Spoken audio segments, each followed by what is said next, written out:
Hi, Shining Polaris. I am like super hyped for this Dynamite episode. This will be the 1 year anniversary of AEW, and they got a lot of great matches, and I'm really excited for this card coming up. I mean, I've been really hyped. So, in about 30 minutes or so, the episode's going to take place. So, I guess I'm just going to throw out my opinions and predictions or whatever. So, yeah, there we go. First, enjoy my my awesome plush collection, and I did make belts for them just because I am stupid and I just really wanted to may have them belts. So anyway, but we'll get to that in a second. So I'll just go over what's on the card and what I think. So we'll just begin with that. So first is the Miro and Kip Sabian tag team, and they will be in action. Now I like Miro a lot. I'm just not a big fan of Kip. So right now I really don't really care too much about this match. But what I'm hoping is that eventually after their what is it, best man thingy, bachelor party thing I'm trying to think of, that Miro is gonna turn on Kip or something, because like I said, I mean, I could be biased because I don't really care for Kip, and Miro is such a great wrestler, and I think he should be in singles action and not tag teaming, especially not really, why is he tag teaming with Kip? I don't know. I don't even think they're like near on the same level at greatness. So yeah, so I'm hoping that I don't know if it's gonna anything in this episode is gonna happen. Maybe they're just gonna just keep going on with the bachelor party storyline, and beat some jobber up, which what tag team would it be? And please don't say it'll be poor Brian Pillman and Griff Garrison. Like they are my favorite dark tag team, and obviously they're losing because they're just jobbers, but hopefully they're just gonna go against somebody else. Who knows? All right, so anyway, and then not a match, but MJF is gonna make his official announcement. That's probably going to be in regards to if he's going to join the Inner Circle or not. And I've tweeted this many times, but hopefully that he will join the Inner Circle. And of course, like in his devious ways, he's just going to like suck up to them or whatever. And then after, well, first him and Sammy are probably going to go into some sort of feud because, he's trying to, the thing with the jacket, and also like maybe, maybe he's trying to be, if he joins Inner Circle, try to be Jericho's like, right-hand man, like where Sammy was, and maybe that makes Sammy all jealous. They'll get in a feud. But anyhow, if MJF joins, and I hope he just like at the end when he beats everyone up, or he finally makes it all the way back to the top, he's just gonna screw that whole team over, which will be great. That's the MJF way. So yeah, so his announcement, probably him joining the Inner Circle, maybe, I don't know, just whatever. All right, then I want to say next match will be Hikaru Shida versus Big Swole for the Women's Championship, and it's gonna be another great match because I really like Hikaru Shida, and I know AEW have so much criticism about their women's division, and they do need a lot of work, but let them try to fix it, because I can see that they're trying to fix it right now. So this match is going to be good. They've been trying to build Big Swole up to be a top women's competitor. And even though she's number 2 in the rankings right now, and a lot of people complaining, why isn't it Nyla Rose against Shida because she's number 1? Well, they're probably going to save that for Full Gear or something. So just get Big Swole up. But she is very good, so I'm excited. I'm excited for this.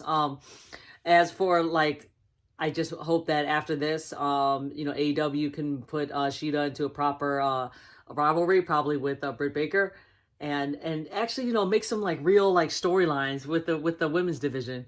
So more video packages, more matches, more appearance from Hikaru, because she either you don't see her on the show at all, or she's just in the audience stand. So yeah, so that'll be next. Of course, Hikaru is going to retain. So, all right, next match up, I believe, but that will be my match. I'm looking forward to a lot. That's FTR versus Best Friends for the tag team belt, and yeah, I mean, I'm extremely biased, but I hope Best Friends win, but I know they're not. Okay, I'm not, I'm not kidding myself. FTR, I feel like it's going to have a very long reign.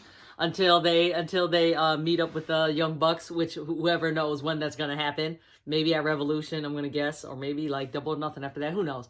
But FTR is gonna hold on to those belts for a while. But if anything, I hope that Best Friends, like beat their ass up in the process. But yeah, again, really looking forward to this. I really like the little pictures they have of Best Friends holding up their belts before throwing it back at FTR.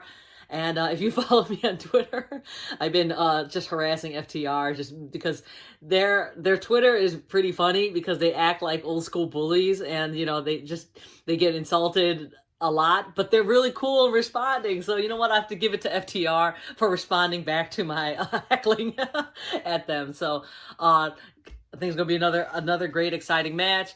One day, Best Friends will win the titles. Not gonna be this time, but they definitely deserve it. Hopefully, maybe after the pandemic era, when they have people in the crowds, they'll finally take it off of.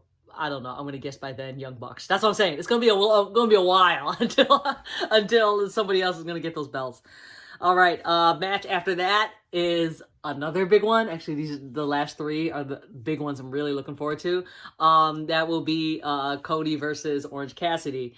Now, again, a lot of people very mad, including myself, that Brody Lee lost the belt after barely holding it for a month and a half to Cody, because it made it look really obvious that the only reason why Brody had it was Cody was doing his other show and he just needed someone to have that belt. So Brody was, I guess, just keeping it warm for him. And then when he came back from the show, he lost it immediately, which was really stupid. I personally think Dark Order should have kept that belt longer, like maybe until Revolution, and then hand it over to somebody. But whatever, Cody won it, and immediately when he asked who wants to go at it, Orange Cassidy said, yeah, he's gonna go after the belt. Again, very suspicious booking in my part because he just went after it 2 weeks ago and lost. So my prediction is Best Friend's gonna lose to FTR, which means, in my opinion, Orange Cassidy should win the TNT belt. And again, I'm extremely biased because I like Orange a lot, but because he just lost the belt, why would you bring him back on to face Cody to have him lose it? That doesn't make sense.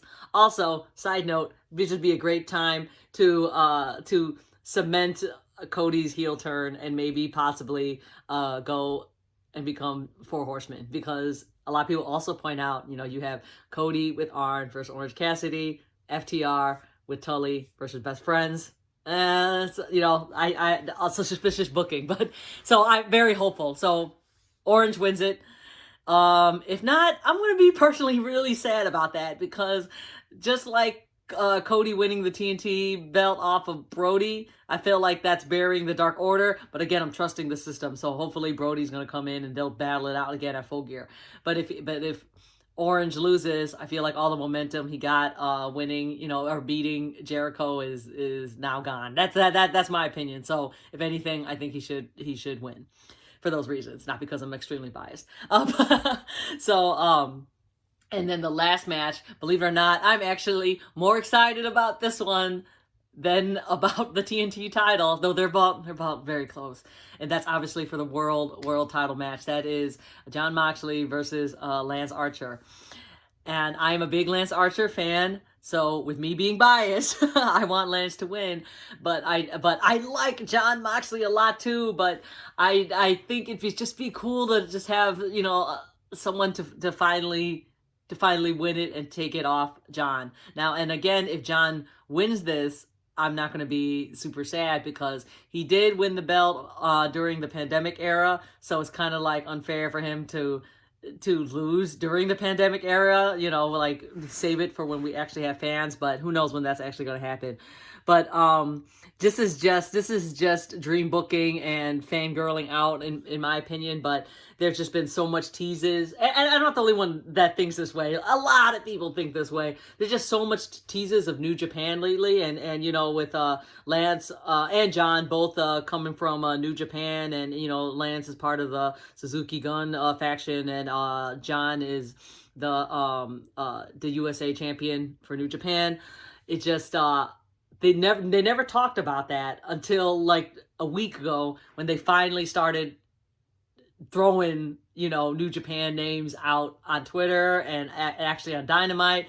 You have the little shout out from Tanahashi. It's just really cool. And then you can go even deeper because there's a lot of people that and I love this. This is why I enjoy wrestling. But anyway, that everyone's just super analyzing their video promos. And like one of the funniest things is, and I didn't even notice until everyone commented, was in John Moxley's little video. He's at the bar kind of like hunched over, and he's like, who's going to win? It's going to be me or Lance. And he flips a coin, and everybody's like, oh my God, that's a symbol. I was like, oh my God, I love it. And then just right now, like I just went on Twitter before I did this video, and Lance just retweeted a tweet that Suzuki like sent him saying, good luck on tonight. I mean, that's just really cool. I mean, it's just so much New Japan stuff going. So, prediction, okay, real life prediction without the New Japan stuff. It's going to be a great battle. It's going to be a lot of, hopefully it's going to be bloody. Hopefully I see Lance throwing John into the ceiling. And then John's going to win it. Okay. Then he's going to retain because everyone's saying Kenny Omega is going to be the next one to grab it, which I totally agree. Like if Kenny gets it, the next pay-per-view, 2 pay-per-views down. Awesome. My dream booking is Lance is going to win it. And somehow, I don't know how, we're going to know in about 3 hours, if that opens the forbidden door for, a New Japan and AEW relationship. Because also New Japan just got a new CO too. So they're, and it seems like from all like the news that I've been watching that there could be a new relationship between AEW and New Japan. So I don't know. I just hope that would be a really cool surprise if, like, at the end of the match, whether Lance or John wins or lose in this one, that, I don't know, there's going to be some amazing surprise that, like, New Japan is coming. I don't know. That's just this extreme dream booking. In a nutshell, I would like to see Lance win it. So, because if he lose, again, just like with Brody Lee, I feel like if he loses to one more title shot, he's going to be buried because he was kind of buried after he lost the TNT shot. So they've been building him up to be this monster. If he loses, I don't know, all the credibility's out the door, in my opinion. So, I mean, I feel like he has to win this or he's really just going to be gone. But I just feel like John is probably going to win it at the end because, again, pandemic era. Also, it just, I guess it just makes a better feud, I guess, to have Kenny versus John. So, all right, 13 minutes. That's a little, a little long, but I just have a lot of opinions. So, yes, can't wait to watch in about 20 minutes, maybe probably less than that. That will be the show. So let's see if anything I said here comes true or it's just all fantasy booking, fangirling out rant that I do. Thank you guys for watching. Follow me on Twitter, Facebook, Instagram at Shining Polaris. And I will do another video post of what actually happened and what I thought of my reaction to the stuff. Okay? All right. Thank you.